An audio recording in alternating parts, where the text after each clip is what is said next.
Oxygen पर्यटन नव अभियान नव मिशन।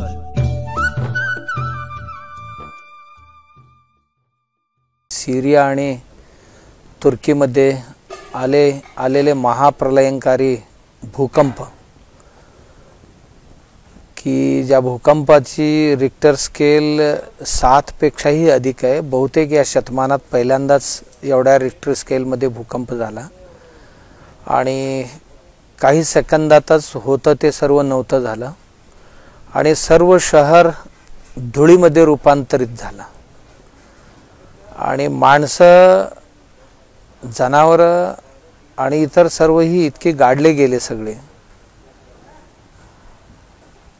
पाहायला आणि ऐकायला अत्यंत कळवळकारी आणि भयानक ही वाटते। अशा वेळी त्या देशवासियांच्या आणि नातेवाईकांच्या दुःखात आपण नक्कीच सहभागी आहोत आणि याशिवाय आपण सर्व वसुदैव कुटुंबकम विश्वच माझे घर म्हणणारी मंडळी विश्वात कुठेही दुःख घडलं तरी सुद्धा आपल्यालाही दुःख होणं हे स्वाभाविक आहे। अशा परिस्थितीत त्यांच्या दुःखासाठी संवेदना व्यक्त करत असतानाच एक गोष्ट जाणवतं की आपणही भविष्यात फार सावधान राहायला पाहिजे। माणूस भूगर्भामध्ये किंवा भूगर्भाच्या वरती जे काय हस्तक्षेप करतोय त्या हस्तक्षेपाचा एक दुष्परिणाम काय होऊ शकतो ह्याचा एक अत्यंत जिवंत नमुना हे ऐकायला आणि पाहायला मिळते।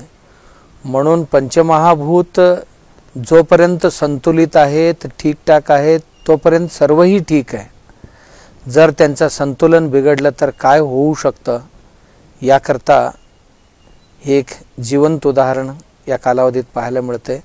म्हणून आपण मंडळी पंचमहाभूतांची संतुलन सांभाळणं पर्यावरणाचा संतुलन सांभाळणं अत्यंत आवश्यक आहे। या संदर्भात माझी प्रार्थना एवढीच राहील की ही जी नैसर्गिक आपत्ती आलेले या नैसर्गिक आपत्तीमध्ये संपूर्ण विश्व एकत्र येणं आणि पंचमहाभूतांच्या संतुलनासाठी झटणं ही एकमेव पर्याय राहिलेले आपल्या समोर।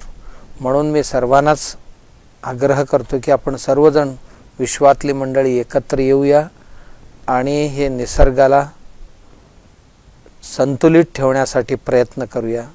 नमस्कार। हे बातमीपत्र आणि आमच्या संपूर्ण दिवसभरातले अपडेट्स आपण पाहू शकता मोबाईल ॲपवर। लगेचच प्ले स्टोअर वर जा आणि डाउनलोड करा कोकण 7 लाईव्हचं मोबाईल ॲप।